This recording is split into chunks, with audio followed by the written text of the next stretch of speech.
Hi, welcome to another episode of Hot Takes. The BBC is probably hoping that Farage can help save them. The BBC hate Farage, of course, but since Farage does have the ear of President Trump, they're thinking, maybe he could have a quick word. I wouldn't bet on it though. I'm going to do a story about that later, but with this story, I'm going to suggest that Farage probably won't help them, particularly as he gave a meeting, or he was in a meeting yesterday at a press conference, and warned that the BBC have, quote, no future. No future, that is, unless it can just do straight news, unbiased, unfiltered, without any kind of swing or sway upon the content, editorially neutral.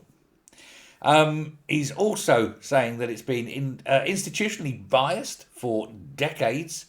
And he's responding, of course, obviously, to the rather high-profile resignations of senior people, the Director General and the Head of News. But he insisted that the licence fee, as it currently is, cannot survive. He says it's wholly unsustainable. He's saying that under a reform government, the BBC will be slimmed down and it will have to compete with other broadcasters on a subscription model. Result. If nothing else, even if you can't stand Nigel Farage and you don't like reform, that's one reason alone why for one election you should vote for them. Lend them your vote for one election.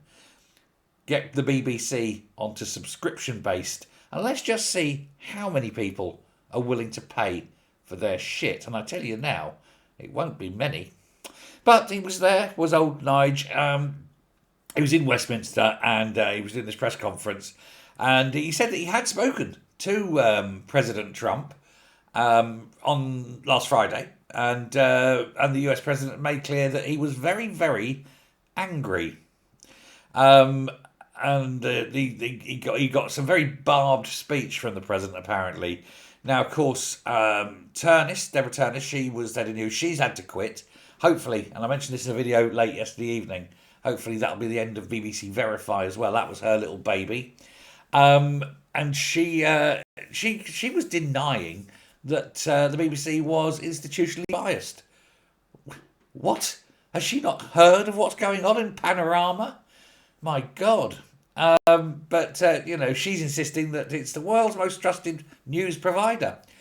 Maybe in the 50s and 60s, possibly even into the early 70s. But from the late 70s onwards, I'm afraid, no, that's never been the case. They've always been incredibly biased for at least 40 years, as far as I'm aware. Nick Robinson, he had like an extraordinary attack, talking today about how high stakes it is, how we've got to keep the BBC, how it's valuable. Only to him, because it pays his mortgage. Not to us. Here's the thing. I haven't watched the BBC in years. If the BBC went off the air tomorrow, it would change my life, not one jot.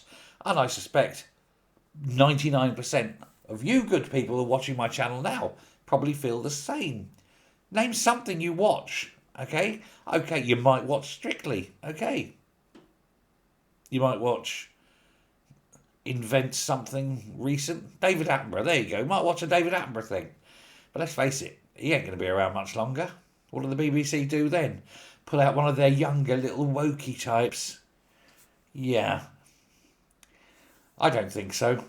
And why do we have to have all these massively overpaid, under-talented stars? Oh, we're going to pay you £2 million a year to sit in a studio once a week and yabber on about football and tell us all what terrible people we are for having views that don't align exactly with you. Ah, dear. Glad to see the back of Gary, weren't we? But we can be glad to see the back of a lot more of them, I think. And think of the savings. Let me know your thoughts. Thanks very much. Bye.